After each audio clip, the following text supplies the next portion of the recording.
জীবনে আমার সাথেই যে কেন বারবার এমনটা হয় আমি বুঝে পারি না। যেটা নিয়ে আমি বেশি এক্সাইটেড হই সেটাই আমার কপালে জোটে না। তো দেখতে পাচ্ছ আমি খুব হাসি খুশি আছি আর আমি এখন রেডি হয়ে গেছি। রেডি হয়ে বেরোচ্ছি আমি। আর বেরোচ্ছি কোথায় সেটা আর বলে কি করব, সেটা তো কপালে জোটেনি।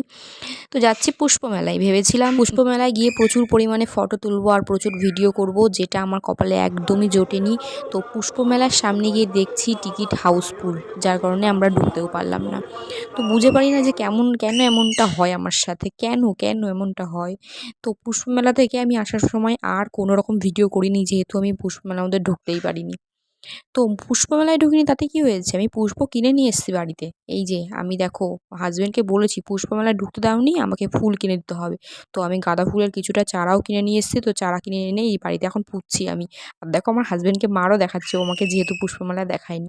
তো চলো, ব্লগটা ভালো লেগে থাকলে প্লিজ একটা লাইক করে দিও। দেখা হবে তোমাদের সাথে আরও নতুন কোনো মিনি ব্লগে।